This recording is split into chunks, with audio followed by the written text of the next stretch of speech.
Bueno, buenos días. Un saludo muy especial a la doctora Rosa Cintrón y al doctor Owen por visitarnos desde la Universidad Central de la Florida. Estimada Mónica Arias, la doctora Mónica Arias, directora actual del programa de doctorado en educación. Un saludo muy especial a doña Yolanda Rojas, quien ha sido la directora de este programa, impulsora importante del programa durante muchos años. Estimada directora del INIE, estudiantes del programa de doctorado y otros estudiantes, profesores, profesoras, estimado señor decano de la Facultad de Medicina, bienvenido, muchas gracias por estar acá con nosotros. Bienvenidos todos y todas. Estamos durante esta semana celebrando el 20 aniversario del programa latinoamericano de doctorado en educación. 20 años que celebramos. Don Luis Garita, buenos días, no lo había visto, el señor es rector, doctor Luis Garita, bienvenido también. Les decía entonces que estamos celebrando 20 años de tener este programa en donde hay un número mágico que estuvimos analizando en la comisión del programa de doctorado. 50 tesis se han presentado en un periodo de 20 años. Un número mágico de 20-50, que no es un número típico, es más bien un número atípico en cuanto a lo que podríamos llamar, con el término más horroroso, efectividad de un programa académico. El programa ha logrado atraer estudiantes del extranjero, estudiantes costarricenses, estudiantes que son parte del cuerpo académico de la Facultad de Educación de otras universidades públicas y privadas. Ha sido un programa que durante sus 20 años ha abordado los más disímiles temas referidos al tema educativo, desde la perspectiva de múltiples disciplinas, de estudiantes y profesores que provienen de diversas áreas de formación. Esto hace que nuestro programa pueda ser observado con ojos de curiosidad, porque en el video ustedes vieron a la doctora Cecilia Dobles, quien fue también directora de este programa, hablando de que el objeto de la educación es un objeto interdisciplinario y que el modelo del programa de doctorado se ha nutrido del modelo europeo y el modelo estadounidense.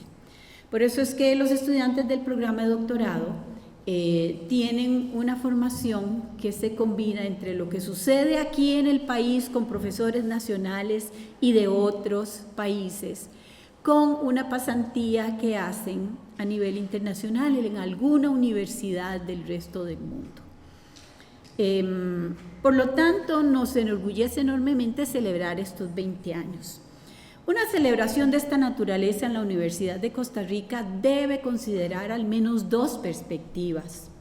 Una, muy justa y pertinente, que es la de resaltar la labor, las tareas que han cumplido quienes han tenido en sus manos la conducción del programa en este caso, o sea, centrarnos en la iniciativa, en el trabajo, en la voluntad de las personas que han hecho posible que este programa haya trascendido en la universidad fuera de las fronteras nacionales, que va desde la autoridad superior en aquel momento en que doña Yolanda era la vicerrectora de docencia, don Luis Garita era el rector de la universidad. Ese reconocimiento que se hace al trabajo, al aporte de estas personas, esa es una perspectiva muy importante. Pero la otra perspectiva que es también igual o tal vez un poquito más importante es que una celebración propia de la Universidad de Costa Rica tiene que centrarse en resaltar el conocimiento que se genera, el aporte de la institución al bienestar social, el trabajo académico que se ha producido gracias a esa instancia, en este caso nuestro programa de doctorado. Podríamos pensar en los 75 años de la institución que estamos celebrando también este año. Que esa perspectiva es la de resaltar el conocimiento que se ha generado.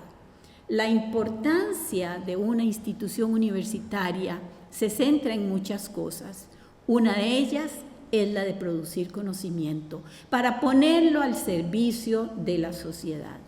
Y en este caso, celebrar los 20 años del programa de doctorado en educación con una conferencia que nos da una visitante internacional, la doctora Rosa Cintrón de la Universidad Central de la Florida, es acorde con esa perspectiva de destacar la importancia académica de un programa de esta naturaleza. Durante estos días, la celebración no solo se centrará en recuerdos, en anécdotas, en escribir un poco la historia del programa, sino también en aportarle a la comunidad universitaria la oportunidad de pensar, de formarse en este caso específico, en el tema de la investigación cualitativa. La doctora Cintrón en estos días, hoy en la mañana, se centrará en el tema en general de la investigación cualitativa. Hoy en la tarde va a trabajar un taller de un método de investigación muy complejo que se llama la teoría fundamentada, en donde vamos a participar y enriquecernos con su experiencia en el campo. Y así la celebración va a estar acompañada permanentemente de la reflexión académica acerca, en este caso, del tema de la investigación.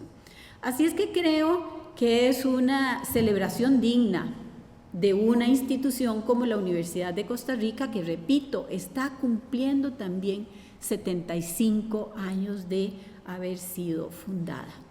Así es que nos sentimos muy complacidos de tener a una audiencia como esta, ansiosa de conocer, de formarse aún más en este campo, y les invito a estar pendientes de nuestras otras actividades de celebración y además a continuar poniéndose la camiseta universitaria y centrarnos en el mejoramiento académico de cada uno, cada una de nosotros, ya sean estudiantes, profesores, personas de la universidad o fuera de ellas, para poder seguir aportándole a la sociedad costarricense lo que realmente puede brindarle una universidad. Muchas gracias.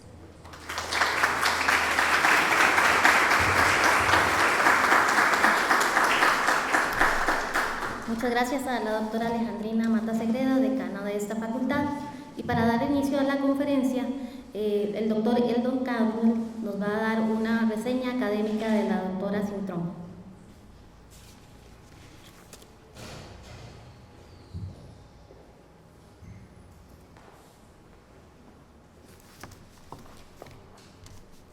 Muy buenos días, doctora Alejandrina Mata, decana de la Facultad de Educación. Muy buenos días, doctora Mónica Arias, directora del Programa Latinoamericano de Doctorado en Educación. Muy buenos días también a la doctora Rosa Cintrón y al doctor Thomas Owens por acompañarnos en esta hora desde la Universidad de la Florida Central. Muy buenos días a directores de unidades académicas aquí presentes, público presente, estudiantes, doctorandos, compañeros y amigos, colegas. Muy buenos días a todos. Para mí es un honor y la verdad que muy agradecido con la organización que me hayan solicitado hacer esta presentación de la doctora Cintrón, a quien más que profesora, académica, investigadora, experta, especialista, quisiera presentarla como la conocí en mi experiencia de pasantía en esta universidad, igual que el doctor Owens. en esta, pues digo yo, extraordinaria práctica formativa dentro del doctorado, cual es realizar una pasantía internacional como la que nos da la oportunidad la universidad de hacer. ¿Y por qué? Porque, bueno, también es un asunto práctico. Todos queremos escuchar ya a la doctora Cintrón lo que nos tiene que decir, y por dicha que me tocó presentarla a ella solita en este momento y no junto con el doctor Owens, porque si no entre los dos tendría que haber leído 80 páginas de currículum.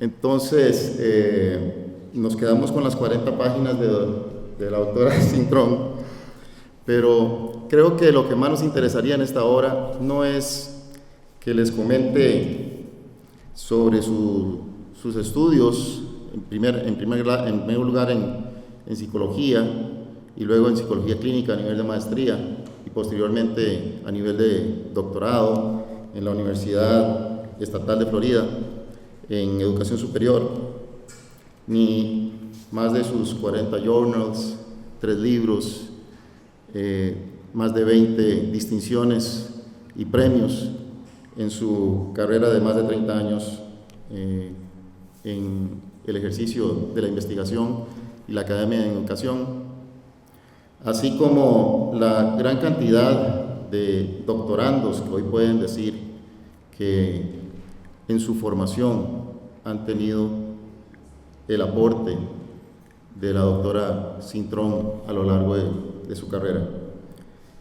Creo que más me gustaría presentar a la doctora Cintrón como yo la visualizo, como la aprecio, como tuve la oportunidad de trabajar con ella, como una persona sencilla, como una persona comprometida con la excelencia, un poco compulsiva y obsesiva, no solamente en lo que pide, sino especialmente en lo que da, y sobre todo en lo meticulosa, la forma en que nos enseña la importancia de cuidar los detalles, y que en esos detalles haya siempre un sentido de aporte, porque si hay alguien, pienso yo, que está comprometida con la educación desde una perspectiva humanística y de crecimiento, de desarrollo personal, esa es la doctora Cintrón.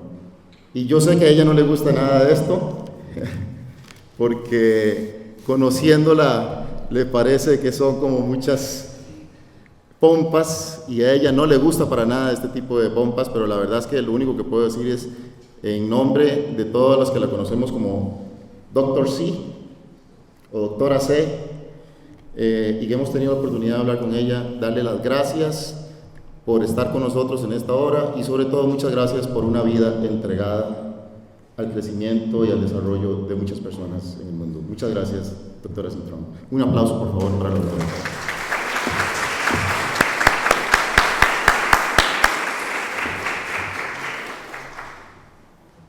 Claro que en todas estas presentaciones lo primero que hay que decir es gracias, ¿verdad? Y después de las gracias, empezar un listado de todas las personas importantes que hay en la audiencia.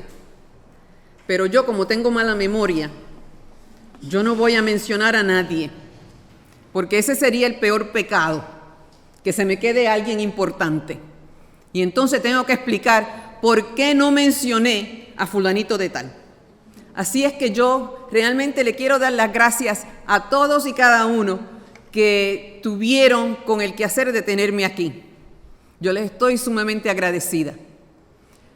Los únicos que quiero resaltar son a los estudiantes. Yo le quiero dar las gracias por haberse tomado el tiempo de estar acá, porque sé que hay muchas cosas que están compitiendo conmigo en este momento, y que lo más probable es que esas otras cosas sean más interesantes que estar aquí. Así que muchísimas gracias.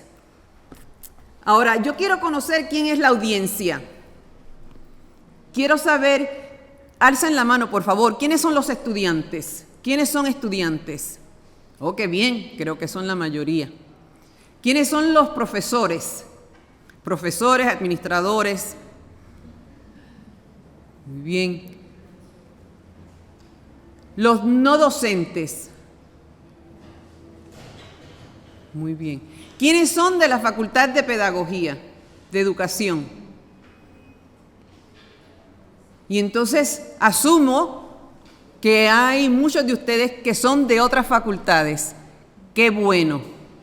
Porque muchos de mis comentarios se tienen que entender de una manera interdisciplinaria. Para empezar, lo primero que quiero decir es que yo no le tengo miedo a los estudiantes ni a la audiencia. Muchas veces la audiencia se sienta por allá y entonces me dejan a mí solita por acá.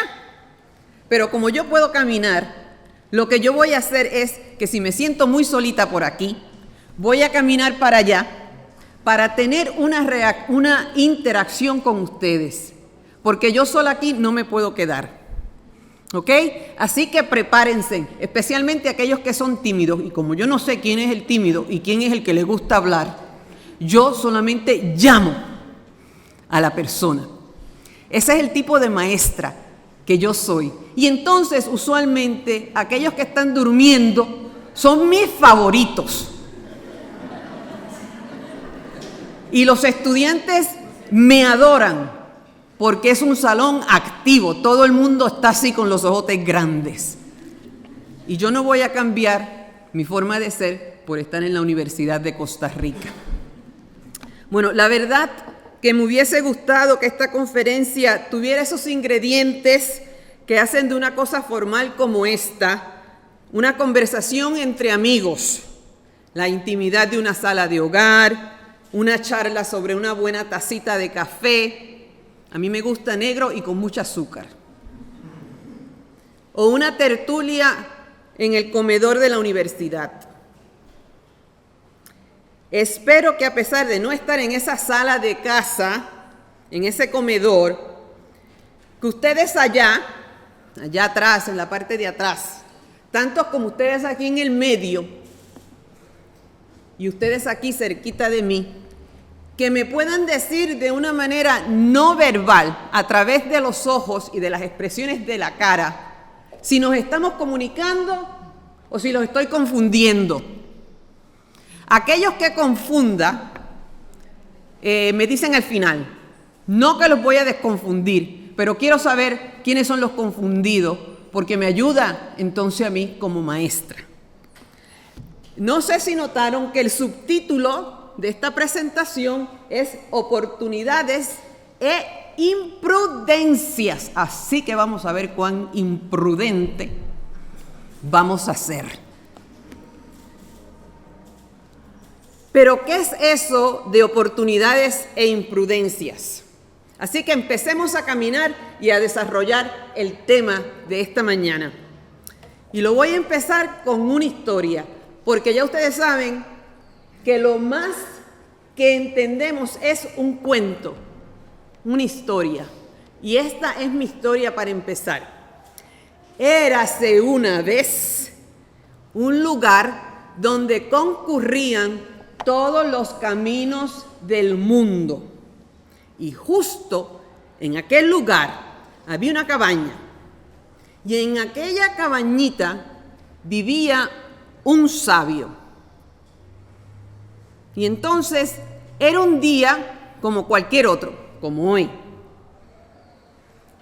Pero que había un muchacho quizás como tú allá con la camisa azul, ¿verdad?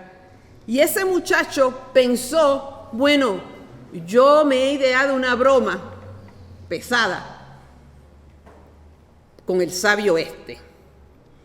Pensó el muchacho, yo voy a engañar al sabio.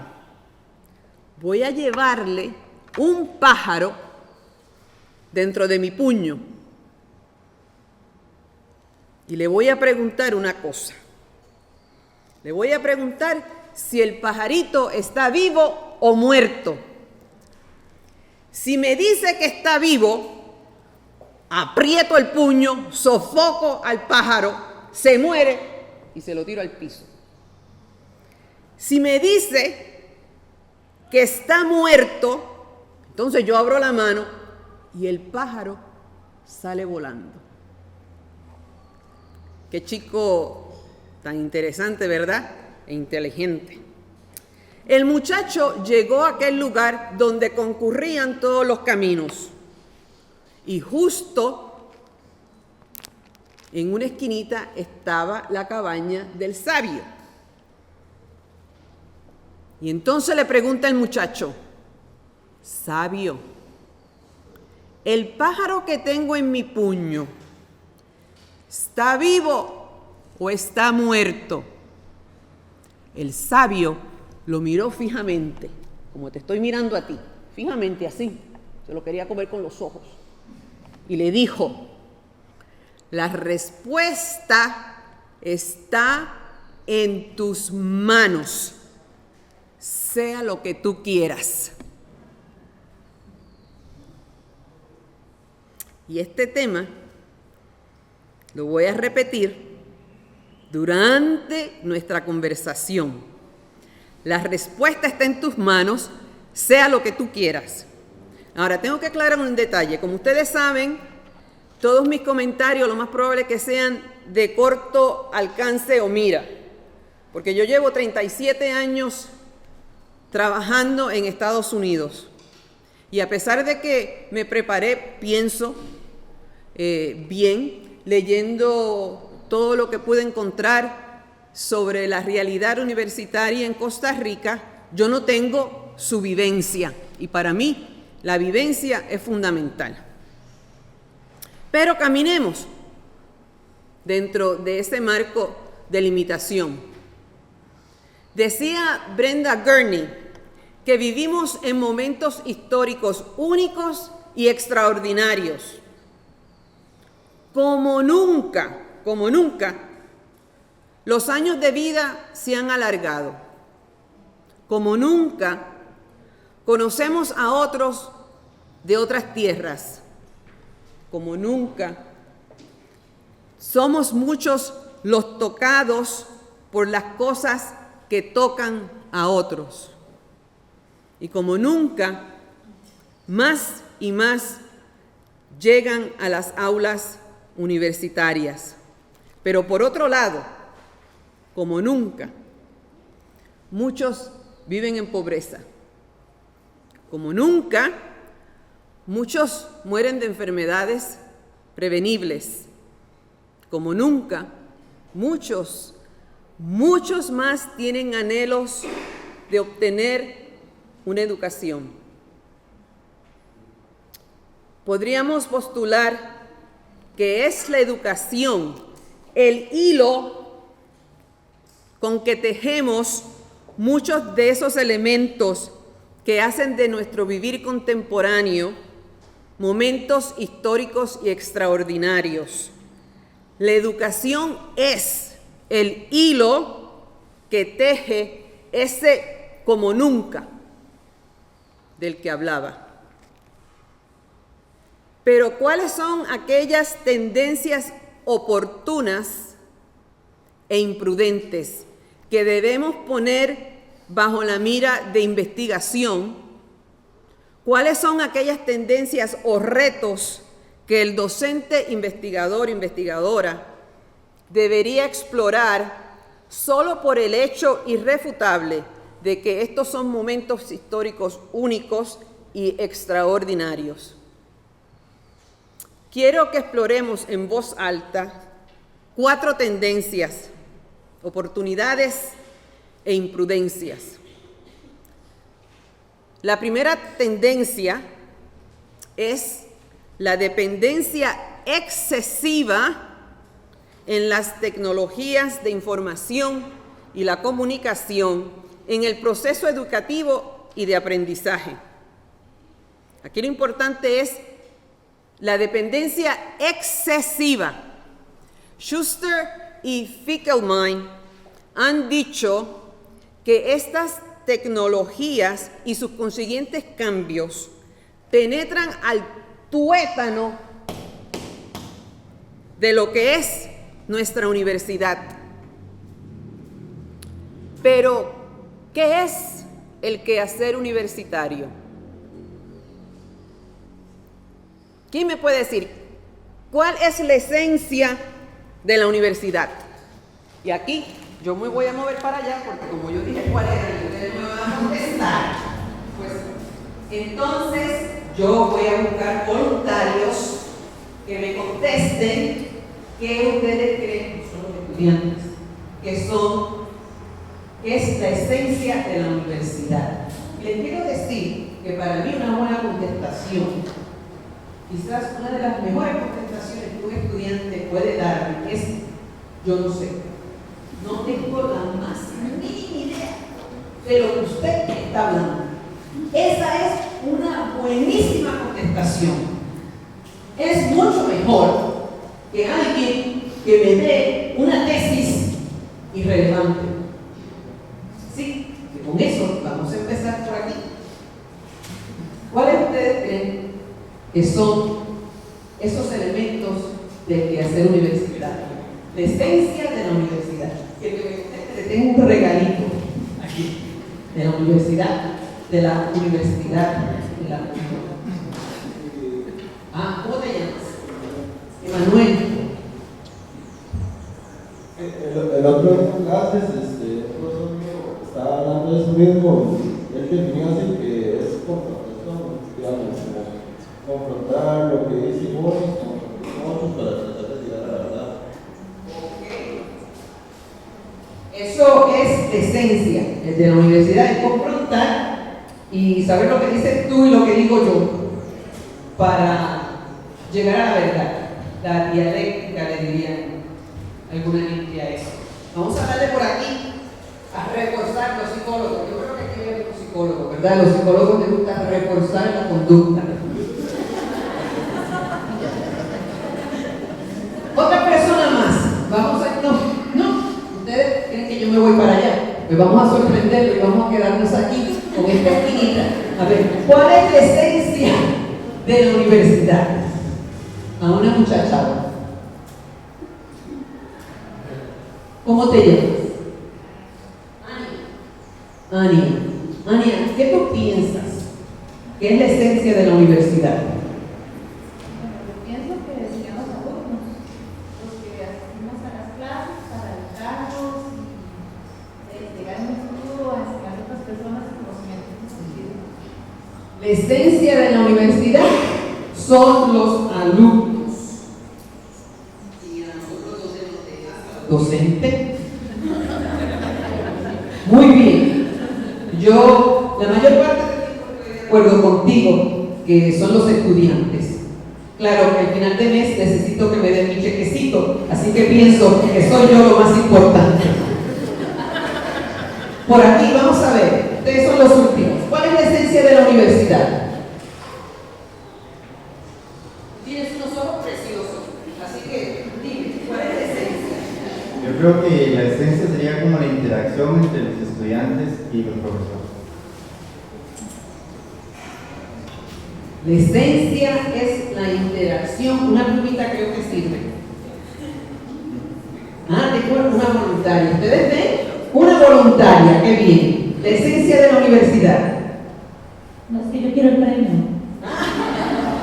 Buenos días, para mí la esencia de la universidad es producir pensamiento, crear conocimientos. Crear, ¿cómo te llamas? Elizabeth. Elizabeth dice que la esencia de la universidad es crear pensamientos. ¿Ok? Bueno, eso es perfecto. Perfecto porque está más o menos de acuerdo a lo que yo les voy a compartir en este momento. Y esto es una definición bien tradicional de la esencia de la universidad. ¿Cuál es la esencia de la universidad? Me tengo que remontar a los escritos del cardenal Newman y de Ortega y Gasset, al decir que la misión de la universidad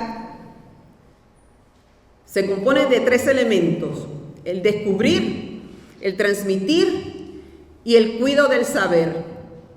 Esa es la esencia de la universidad. Ahora, sin entrar en los posibles debates debido a las limitaciones de esta definición tradicional, vemos claramente cómo el desarrollo y el uso de todo aparato o herramienta tecnológica nos provee de unas oportunidades de gran escala, pero que por otro lado, esa misma dependencia excesiva en las tecnologías, en el proceso, el uso de las tecnologías en los procesos de educación y de aprendizaje, podría considerarse una de las fuentes más imprudentes. ¿Por qué? Porque esas tecnologías han desvinculado el descubrir, transmitir y el cuidado del saber de la universidad. Repito, ¿por qué llamo la dependencia excesiva una imprudencia? Porque se ha desvinculado de la universidad a través del uso de la tecnología, el descubrir, el transmitir y el cuidado del saber. ¿Cuántos de nosotros conocemos ya al doctor Google? Yo no sé dónde tiene oficinas, pero sí sé que ese docente es uno de los más imprudentes en mi salón de clase y que usualmente me interrumpe con detalles enciclopédicos que por más que yo quiera aprender y asimilar, él siempre o ella están más avanzados que yo. Hace unos años escribí un libro con una de las primeras pioneras en el campo de cursos a distancia, Connie Dillon. El libro se llama Distance Education in Community Colleges. Y para aquel entonces, como hoy, no pudimos concluir contundentemente que el salón tradicional, o sea, donde se toman los cursos presenciales o face to face, eran mejores o peores que los cursos a distancia o cursos en línea o por internet. Este punto se encuentra claramente explicado por el profesor José Manuel Corona Rodríguez de la Universidad de Guadalajara. Y él dice, la clave es entender que las tecnologías poseen disposiciones que les permiten tener mayor o menor potencialidad educativa y de aprendizaje, pero que son los sujetos, ustedes, usted y yo, los sujetos, los actores sociales, los que actualizan esas posibilidades a partir de interacciones y actividades específicas. Ya yo me puedo ir para mi casa porque ahí dije un montón. Pero bueno, sigamos caminando. La segunda tendencia o reto en términos de investigación es la gran explosión demográfica y la consiguiente distribución de recursos. Como dijera al principio, como nunca, muchos más tienen anhelos de tener una educación, pero no hay un número suficiente de universidades para abarcar esos muchos y sus anhelos. Tom y yo venimos de la universidad más grande en este momento en los Estados Unidos. Pensábamos que era la número 2. Pero esta semana, ya estando aquí, leí las últimas estadísticas y nos hemos movido de número 2 a número 1. Y seguimos creciendo porque no hay suficientes aulas para todos aquellos en la Florida Central, porque somos una universidad metropolitana.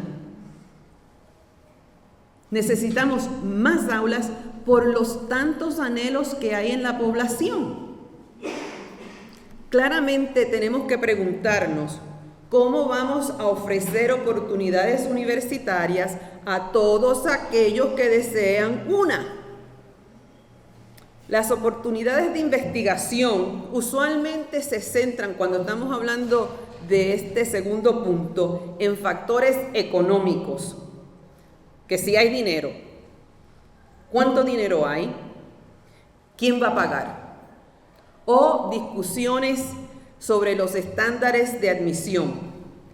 Pero hoy día hay una serie de preguntas, de variables, de imprudencias que el docente investigador, investigadora, debería explorar solo por el hecho irrefutable de que son estos unos momentos únicos y extraordinarios.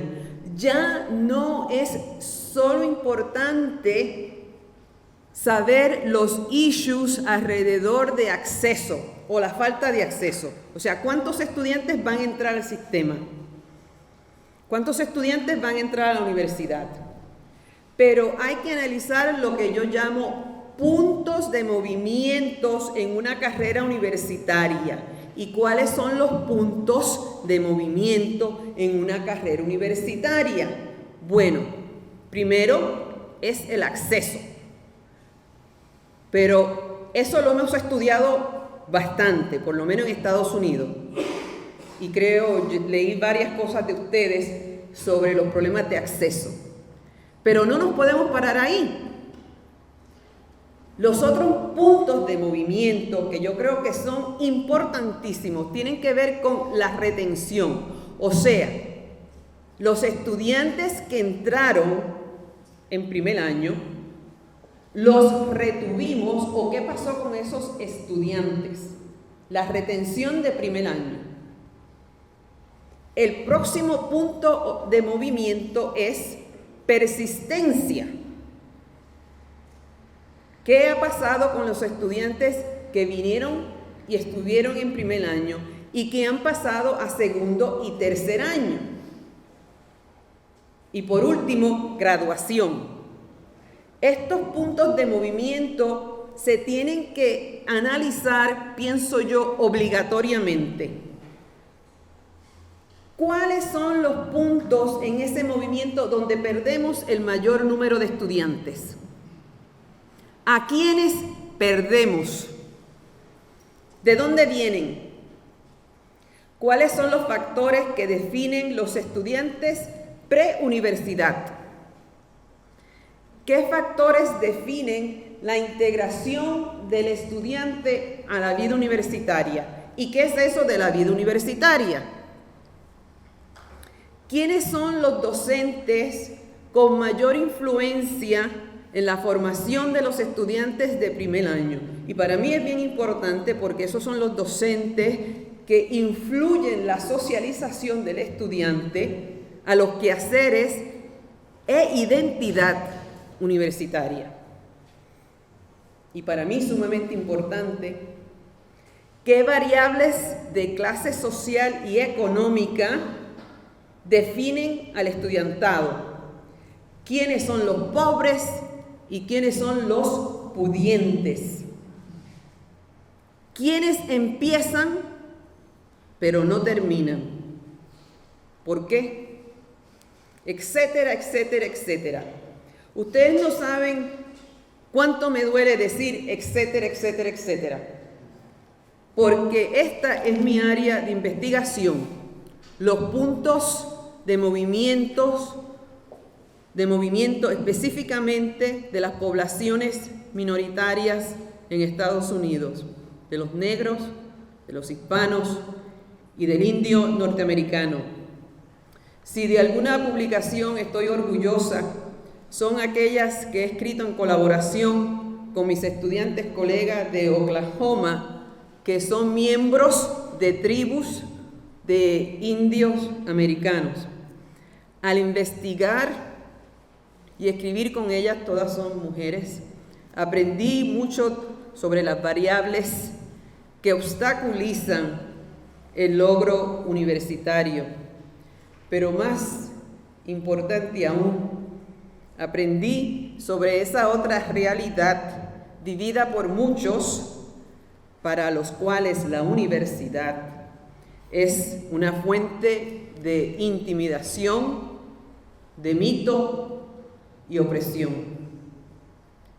Quizás en el futuro, si me vuelven a invitar, quisiera que ese fuese mi único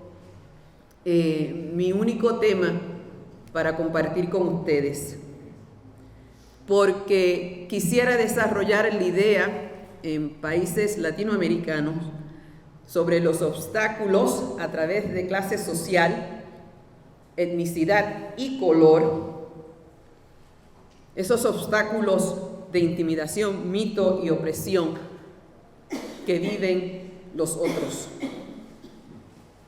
especialmente los estudiantes de familias pobres. Siguiendo nuestro caminar y acercándonos al cierre de mi charla, presento la tercera tendencia o reto de investigación: el cambio del desplazamiento o desplazamiento de las responsabilidades del sector público al sector privado.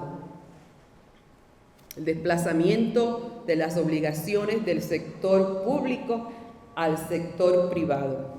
Sin minimizar la fuerza de los cambios cabales y profundos ocasionados por las nuevas tecnologías y el crecimiento demográfico, tal vez el cambio más despampanante en este momento es que las verjas que demarcaban los puntos de colindancia entre el sector público y el sector privado se han movido y se siguen moviendo. Ahora, muchachos y muchachas, no se me duerman. Esto es algo bien importante de entender, porque tiene unas repercusiones importantes de cómo se va a definir tu patria en este futuro cercano, no en 50 años, ahora. Así que si hay alguien durmiendo al lado tuyo, dale ¿cómo se dice eso? Dale un codazo bien grande y despiértalo. Porque esta es la responsabilidad social de la gente joven que está aquí. La tercera tendencia o reto de investigación es que las verjas que demarcan los puntos de colindancia entre el sector público y privado se han movido y se siguen moviendo, donde la ubicación exacta de los límites hasta ayer claros entre la educación pública, la educación privada sin fines gananciales y la educación privada con fines de lucro se caracterizan hoy día por verjas comidas por comején, verjas con rotos bien grandes o con colindancias borrosas y empañadas. Ese es el reto de ustedes los jóvenes. Para cerrar, paso a la última y cuarta tendencia o reto de investigación: la metamorfosis del rol del docente.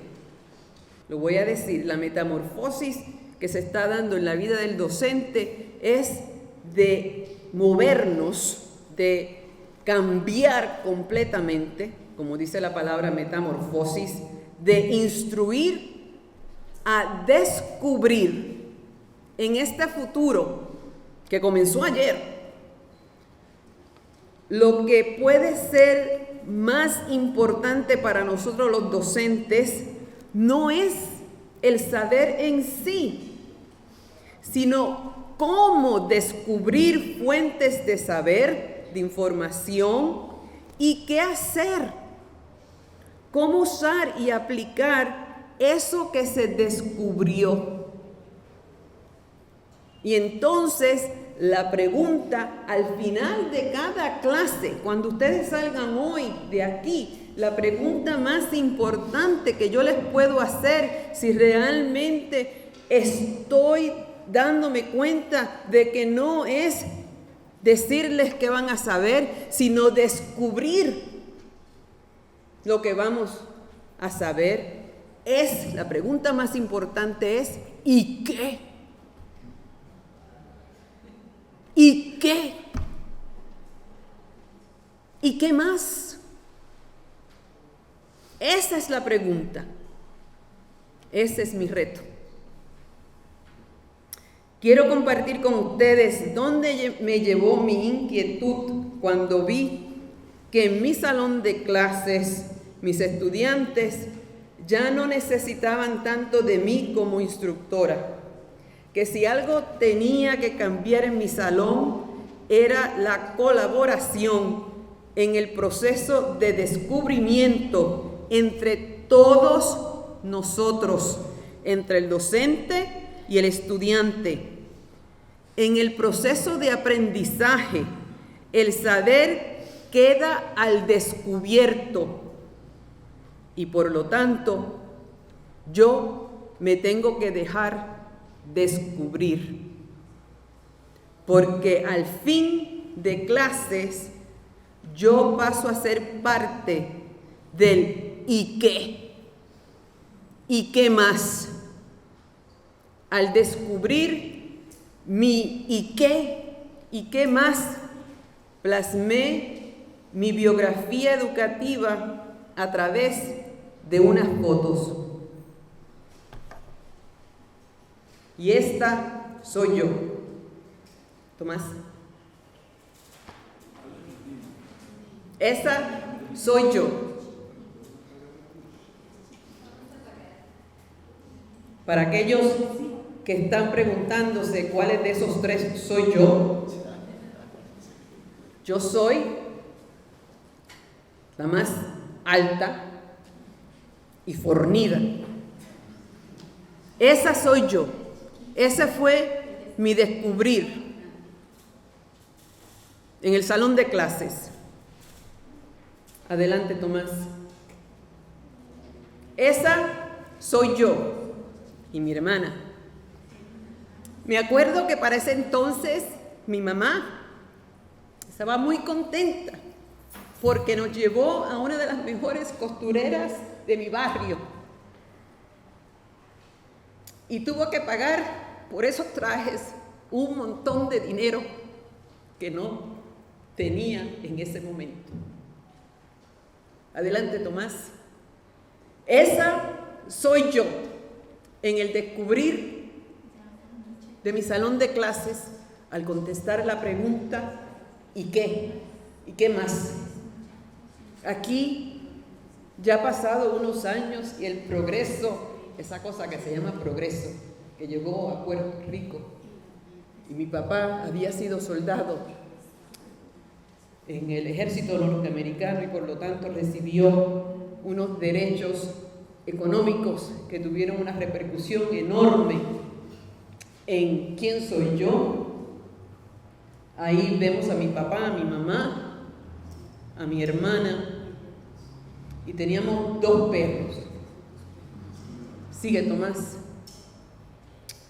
Yo fui una de las pocas personas en mi barrio que se graduó de escuela superior. Y me acuerdo que para toda la gente de mi barrio, eso fue una celebración.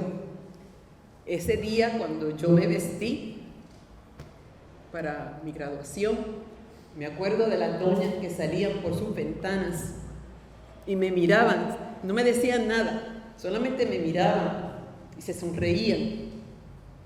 Y yo me sentía tan orgullosa de que ellas también estuviesen tan orgullosas de tener la primera persona, una de las primeras en mi barrio, que se graduaba de high school.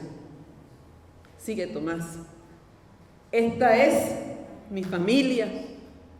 Y yo, en el contestar la pregunta ¿y qué más en Estados Unidos?, tengo por obligación que enseñar este tipo de fotos, porque en Estados Unidos no se tiene ninguna conversación de ¿y qué más?, sin incluir la variable no solamente de clase social, de ser pobre, sino de color.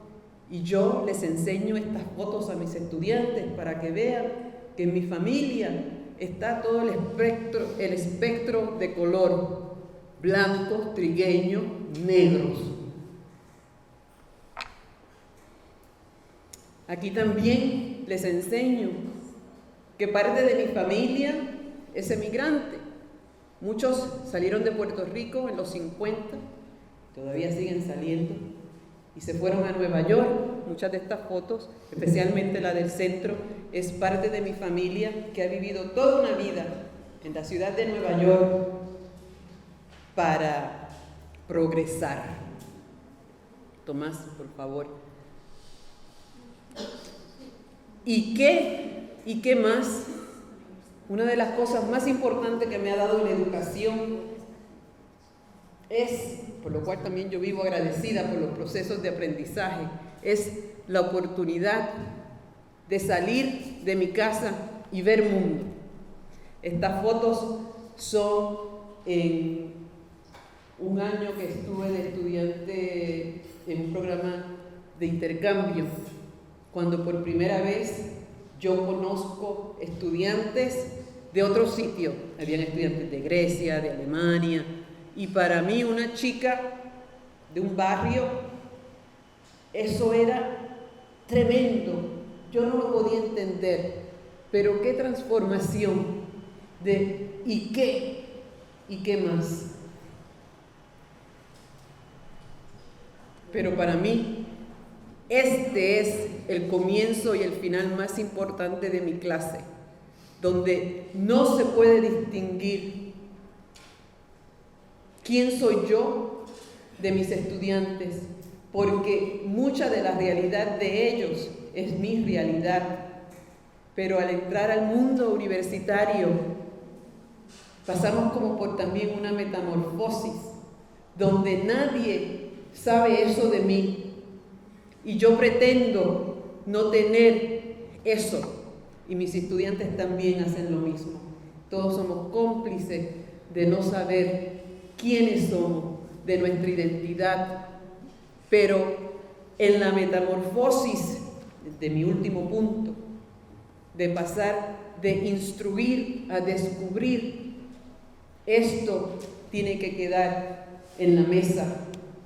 Y en tanto y en cuanto eso no se discuta, no se puede dar ninguna oportunidad, porque es esa imprudencia la que tiene que formar parte de ¿y qué más? Gracias.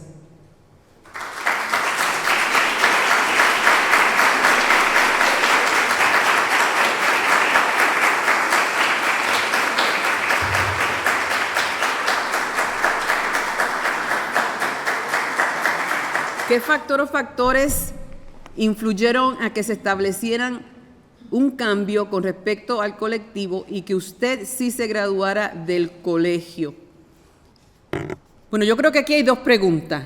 ¿Qué factores influyeron a que se estableciera un cambio con respecto al colectivo? Yo creo que en Costa Rica, y si por favor, si hay alguien aquí, algún profesor de las ciencias sociales que está metido en esta cuestión, ayúdeme. De lo que yo he leído, el cambio en Costa Rica se da por una situación de falta de dinero, ¿no?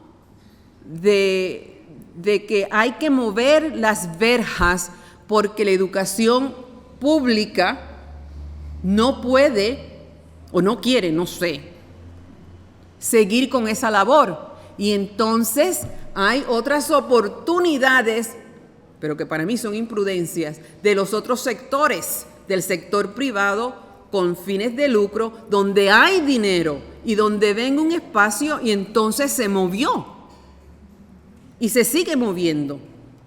Esta es una realidad no solamente costarricense, sino también en Estados Unidos. Dijimos que venimos de la universidad más grande de Estados Unidos y dependiendo cómo usted vea los números, 50,000 o en este momento 63,000. Pero ustedes saben cuál es la universidad más grande en Estados Unidos. Phoenix University, una universidad con fines de lucro. ¿Cuánto es su matrícula? 222,000. Y nosotros somos la primera más grande en Estados Unidos con 63,000. Y Phoenix tiene 223,000 y pico.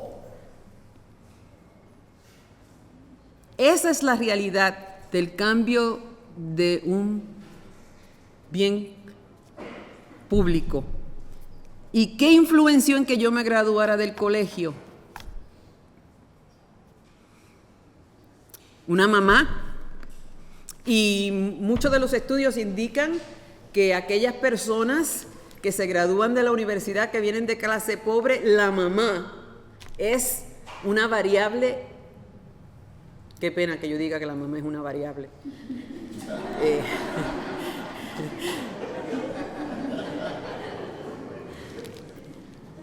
Que la mamá, las madres, son la variable más importante en formar las aspiraciones de los muchachos universitarios. Y yo, para mí, mi madre, sí, fue parte de ese estudio. Pero es bien complicado, porque también hay una serie de teorías psicológicas que hablan sobre la persistencia. Y yo considero que yo soy una persona bien persistente, donde mi locus de control es interno.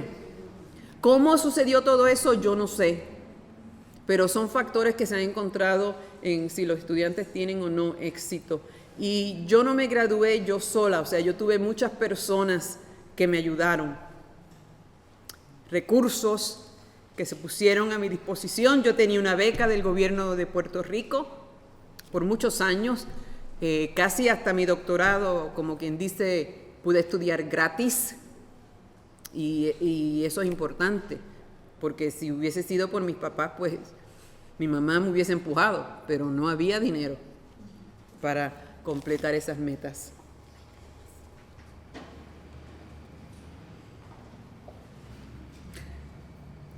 Universidad para todos.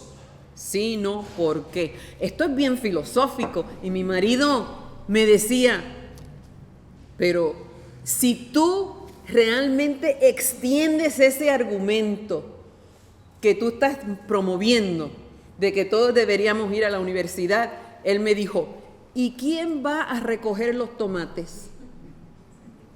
¿Tú has pensado, y quién va a arreglar las calles? O sea, vamos a tener que discutir unos procesos de desigualdad a la larga que a la corta, porque hay unas tareas que se tienen que llevar a cabo. Ahora, yo no sé si esas tareas dentro de mi mundo van a ser personas con doctorado que tienen que recoger los tomates. ¿Entienden? ¿Cómo si se sigue extendiendo la visión que yo tengo? ¿Hasta qué punto? Porque yo también sé que mi doctorado vale algo, especialmente dentro de la realidad norteamericana, porque ustedes piensan que hay muchas personas, mujer, latina, puertorriqueña, que tienen doctorado. No, por lo tanto, yo soy una comunidad en Estados Unidos. Porque todas las universidades tienen que tener cierto número de latinos, de blancos, de negros, hombres, mujeres. Ahora, si hay un montón de mujeres como yo, ¿ustedes creen que mi doctorado va a valer algo? No, pierde valor.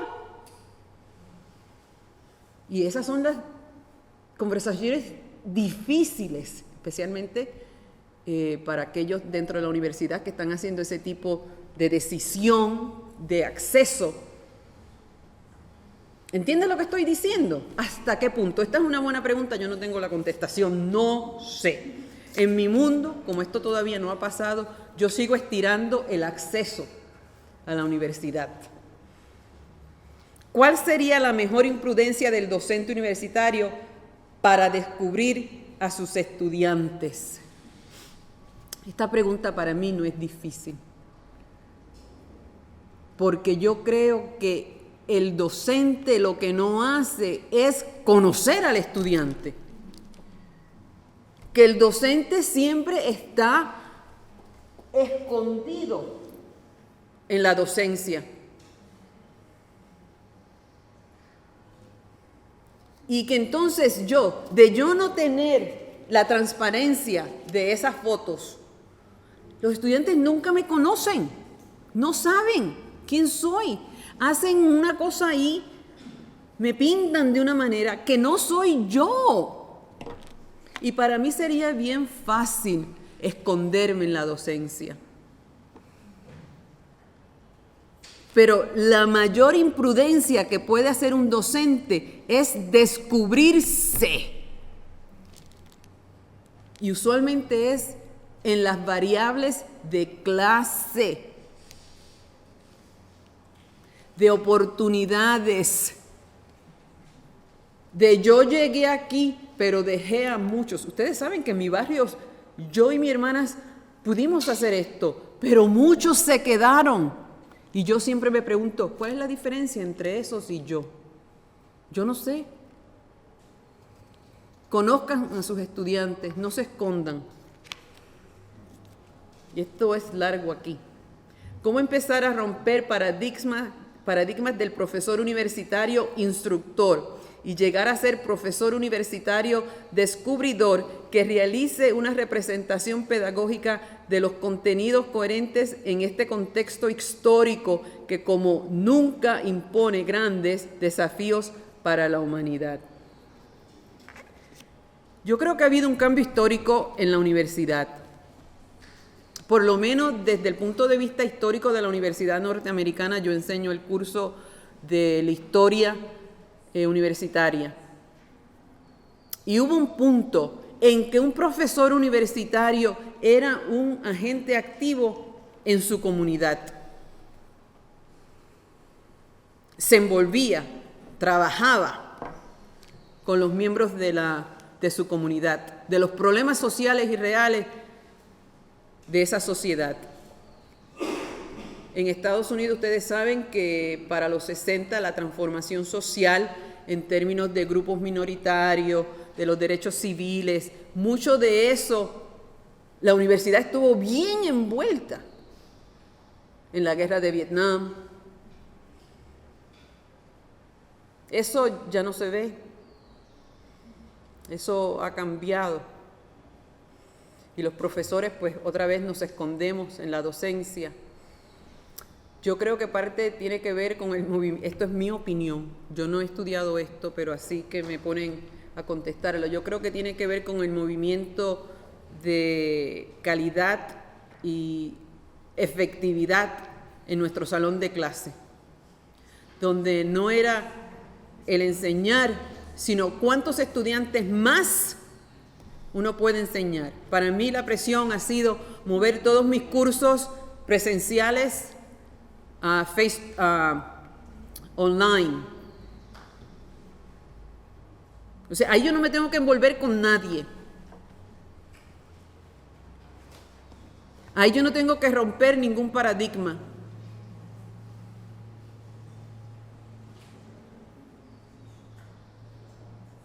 Ahí yo no tengo que ver nada de y qué más.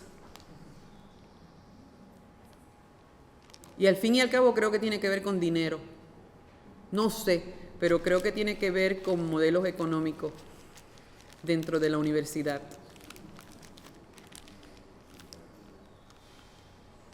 Estas son preguntas sumamente complicadas y ustedes tienen una facultad con peritaje en estas áreas, en educación, en las ciencias sociales y en las otras facultades que ustedes tienen.